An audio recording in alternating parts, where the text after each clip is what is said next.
Okay, this is a video about a review for C for the grade 12 advanced functions class. So in the strand of C, we did 4 expectations. So C1 was just polynomial functions, C2 was rational functions, C3 was solving polynomial and rational equations, and in C4 we just did polynomial inequalities.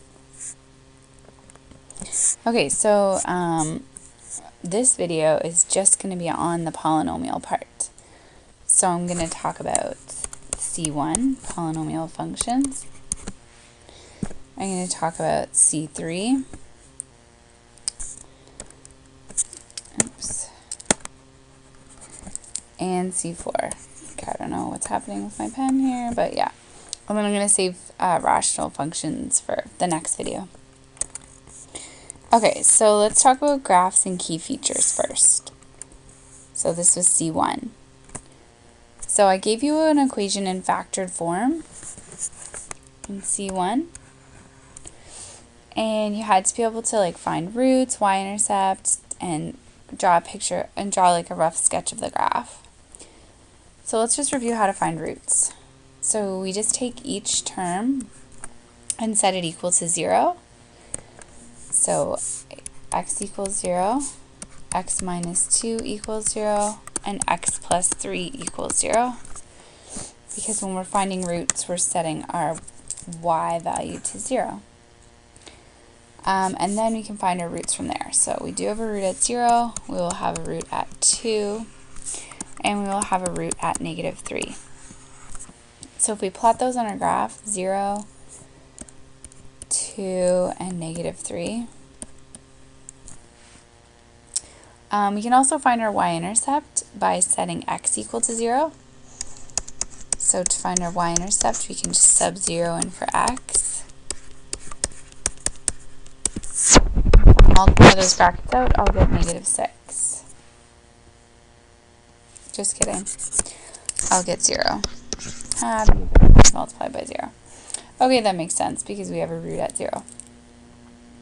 Okay, so then also I know, since I've got 3 x's here, I know this is an x to the power of 3 function. And I know it's a positive leading coefficient because all of the values in front of x, the x's, are all positive x's. So I know it's a positive leading coefficient, and I know it's a third degree, which is an odd degree polynomial. So you should know the pattern. So if it's positive leading coefficient and a third degree, it's going to go from Q1 to Q3. So our polynomial is going to look like this.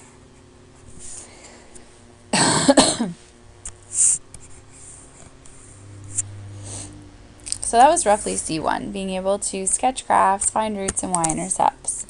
Let's just summarize the even and odd degree thing.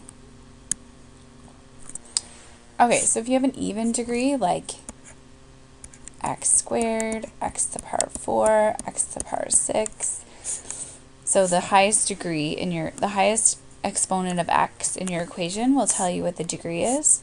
So if they're even degrees, they're going to either end up in Q1, Q2, or Q3, Q4. Right? So they're going to either look like this or like this. And they can have like a hump in them, or would just be like that. But they're going to both end on the top or both end on the bottom. And the way you know which one it is if you have a positive leading coefficient, it's going to be Q1, Q2. If you have a negative leading coefficient, it'll be Q3, Q4. So for example, an equation like this, negative x cubed plus 2x, oops, I meant 4. Negative x to the power of 4 plus 2x cubed plus x squared minus x. So you could have an equation like that.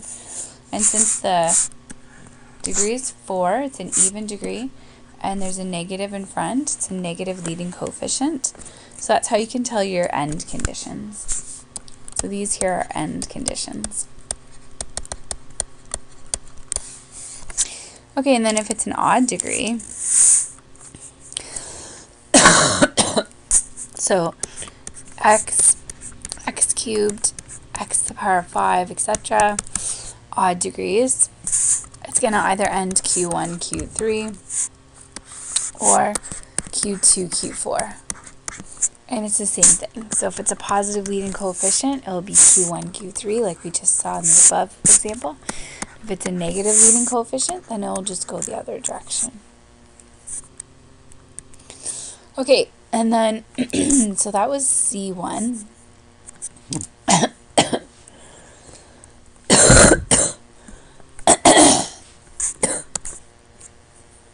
Okay, sorry. So that was C1. So then in C3, we talked about how to factor the graphs. So we're going to try an example of how to factor this giant equation. But before we talk about that, let's just talk about the factor and the remainder theorem. So the factor theorem just states that when we sub something in for x, when we sub a value in for x, if the equation is in fact equal to 0, then it is a factor. So if we sub x equals, well, I don't know, 1 in, and the equation actually does equal 0, then we know 1 is a factor of this equation. And then the remainder theorem just tells us if we subbed in a value like x equals 5 into our equation, so if you actually subbed 5 in for every x value, it would equal something. I don't know what. But the value that it equals would be the remainder. If you were to divide this equation by, say you were to divide this equation by x minus 5, then whatever, when you sub 5 in for that equation, that would be your remainder when you actually divided it. So you got these two theorems. So the factor theorem is going to help us find a factor. So before we can do long or synthetic, we have to find a factor. And we do that by looking at the last value, 18, and we just think of things that divide into 18. So all of these things, we have a lot of them. I might have missed some, I don't know. Did I? I don't think so. Okay, so we can try all those values. They're all good ideas. So what you would do is you just go through and you'd be like, okay, 1 to the power 4 plus 3 times 1 cubed minus 7 times 1 squared minus 27 times 1 minus 18. And you would just go through and be like, all right, 1 plus 3 is 4. So that's definitely not going to equal 0. So then you'd say, okay, I'll try negative 1. So negative 1 to the power 4 will be positive. Negative 1 cubed will still be negative. Negative 1 squared will become a positive. That'll make that positive 27 and minus 18. So 10, 11. So I think that works. Does it? So we'd have 1 plus, so we'd have 28 minus 28 equals 0. Okay, so we just proved using the factor theorem that 1 makes the equation equal 0 is one of our roots. So if you're going to long division or synthetic, let's do synthetic for now. I'll show you an example of both. So for synthetic, we're going to use the root minus 1. And then we're just going to sub in our coefficients. So we have a coefficient of 1, 3, negative 7, negative 27, negative 18. And we're going to be adding inside the box and multiplying here. So the first step we're going to do is we're going to bring this 1 down. Then we're going to multiply. Negative 1 times 1 is negative 1. And then we're going to add inside the box. So 3 plus negative 1 is 2. Then we're going to multiply. Negative 1 times 2 is negative 2. Then we're going to add. So negative 9. Negative 9 times 1 is 9. Then we're going to add negative 18. Then we're going to multiply. Negative 1 times negative 18 is 18. Negative 18 plus 18 is 0. So you always want this to be 0 because that's your remainder.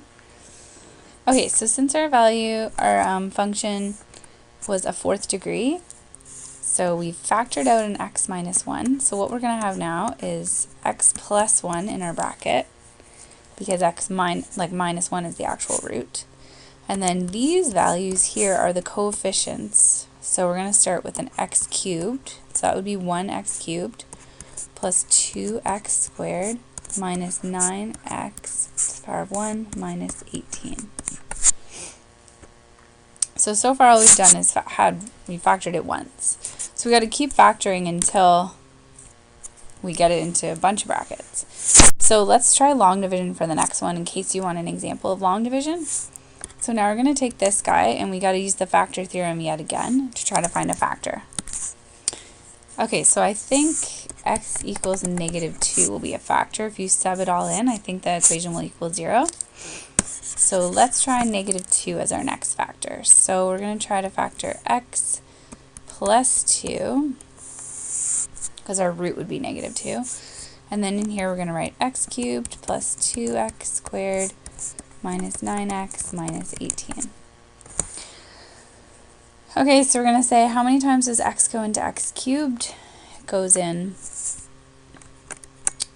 x squared times, and then we're going to multiply. X squared times x is x cubed. X squared times 2 is 2x squared. Then we're going to subtract. So those are gone, and the next ones are gone too, actually. So then we bring down the next term, which is minus x.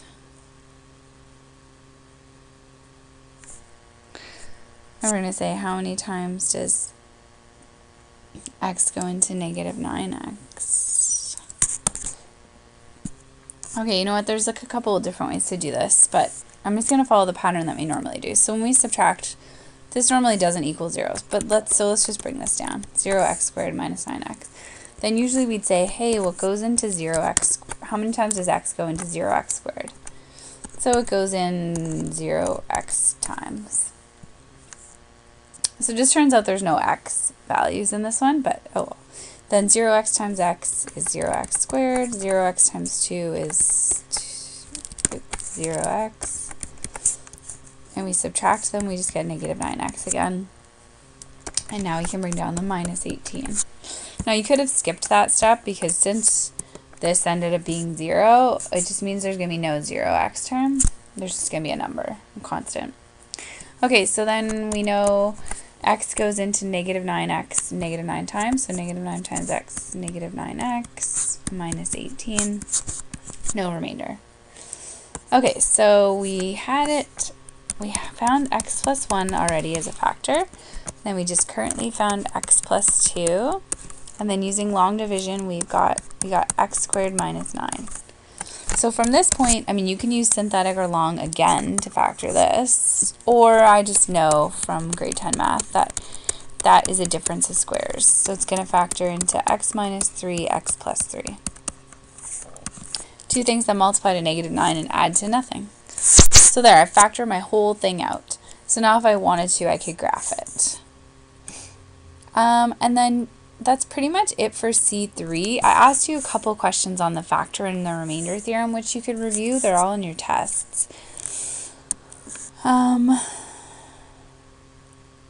Okay. Then in C4, we did inequalities. So just a really quick inequalities talk. So for the inequalities question, usually you get a giant equation like the one we just did. X to the power of 4 plus, so something like this. But instead the ending would be like greater than or less than 0. And you'd have to tell me when those intervals were true. So let's just do the same question because I don't want to go through a factoring thing again. So let's just use the exact same question. So we already factored it, which is awesome. And let's just say I'm asking you, hey, is x greater than or equal to 0? I could ask you less than, whatever. Okay, so we, the easiest strategy, in my opinion, is just to graph it. So we've got a root at -1, we've got a root at -2, and we've got a root at 3 and -3. And it's a even degree positive leading coefficient. So you know its end conditions are going to be Q2, Q1.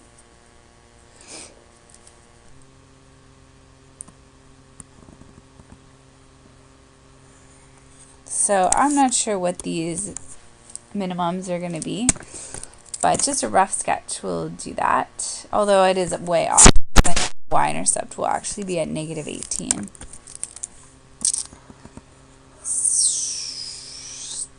Because I know that value.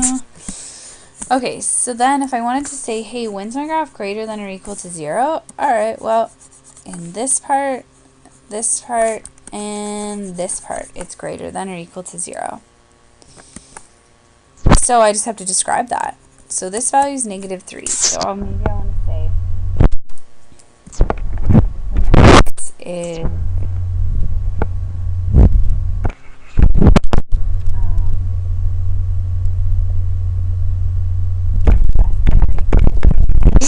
so negative 4 or 5. So whenever it's smaller than negative 3, it's going to be greater than 0.